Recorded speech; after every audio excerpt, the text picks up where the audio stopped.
मे महिन्यातील रखरखती, उन्हाने हैराण करणारी, घामाच्या धारा अंगातून वाहणारी, नकोशी असणारी दुपार. बस स्टॉपवर गर्दी झालेली. सावलीसाठी स्टॉपच्या शेडमध्ये दाटीवाटीने उभे असलेले लोक. कोणी उन्हापासून बचावासाठी छत्री घेतलेली, कोणी टोपी घातलेली, स्कार्फ बांधलेले बरेच जण. काही कॉलेज तरुणी कॉलेज सुटल्यावर घरी जायच्या घाईत तरीही दंगामस्ती करणाऱ्या. त्यांच्या हास्याच्या फवाऱ्यांनी तेवढंच वातावरण हलकं होत होतं.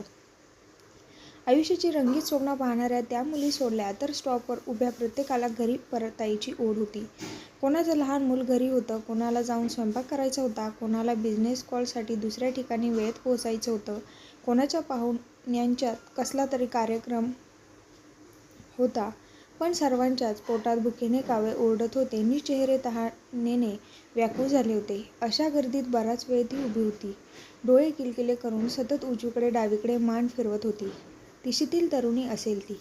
खांद्याला पर्स, साधीच पण नीटनेटकी साडी, नीट पिन केलेला पदर, एकंदर स्वच्छ असा पेहराव, हातात मोजक्या बांगड्या, 2 वाट्यांचं काळ्या मण्यातील गळ्याबरोबरचं मंगळसूत्र, हातात एक पिशवी, एकसारखी उजवीकडून डावीकडे आवाजाचा अंदाज घेत होणारी मानेची हालचाल तिला त्या गर्दीतून वेगळं करत होती.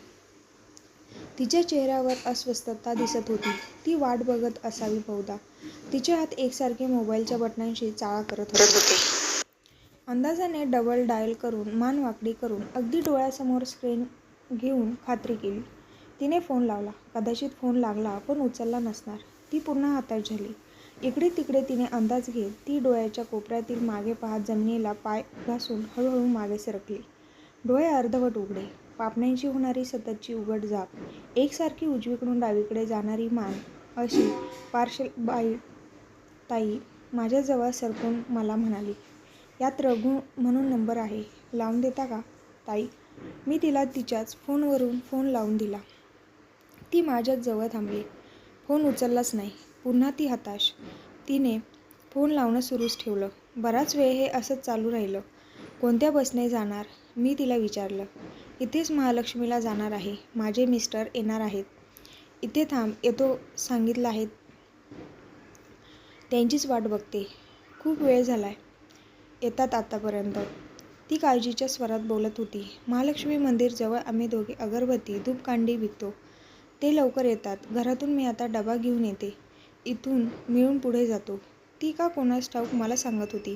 शक्यतो आपल्याबद्दल कोणाला काही सांगायचं नाही हे त्यांच्यात ठरलेलं असतं. सगळेच लोक चांगले नसतात. गैरफायदा घेणारे भरपूर असतात. कदाचित मी एक बाई म्हणून ती मनमोकळेपणाने माझ्याशी बोलली असेल. माझी बस यायला अजून 15 मिनिटं वेळ होता. आम्ही दोघी शेजारी शेजारी उभ्या राहिलो. मी तिला सावलीत थांबवलं नि मी बाजूला झाले. गर्दी वाढत होती, कमी होत होती. तिची मान सतत हलणारी, तिची अस्वस्थता वाढत चाललेली. फोन करायचा प्रयत्न सुरूच. एकदाचा फोन लागला. पलीकडून आवाज आला, "चौघात गर्दी होती, लक्षात आलं नाही. त्यामुळे तू थांब, 5 मिनिटात येतो. " हिने काही बोलायच्या आत तो सांगून आणि फोन कट करून रिकामा झाला. तिची नजर वाटेकडे लागलेली.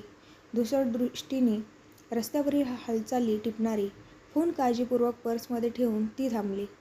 तिला तिचा नवरा येताना दिसला.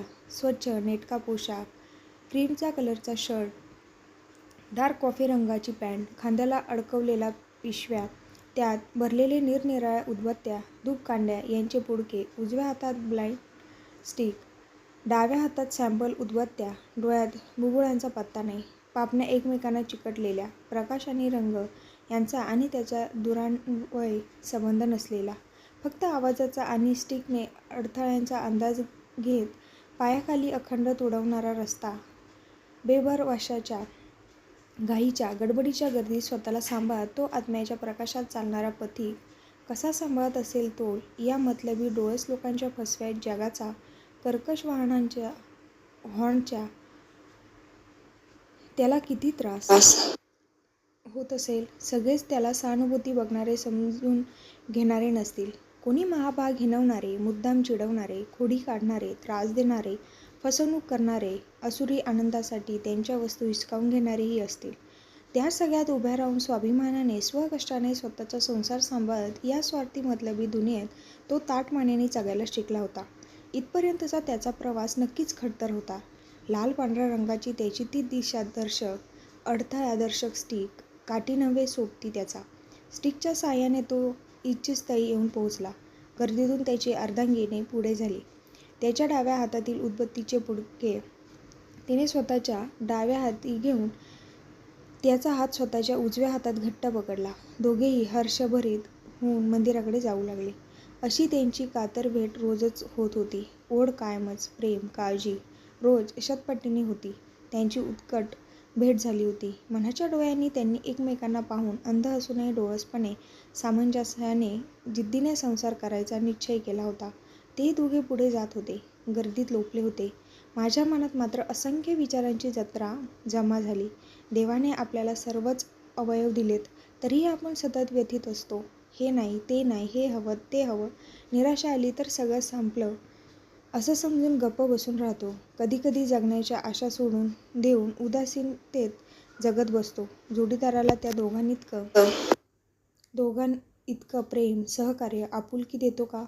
त्याच्या असण्या नसण्यासह स्वीकारू शकतो का? कितीदा एकमेकांच्या गुण-अवगुणांवर पांघरूण घालून निर्मळ निखळ आनंद घेतो. त्या दोघांसारखी उत्कट भेट घ्यायला, समाधानाने जीवन जगायला जमेल आपल्याला?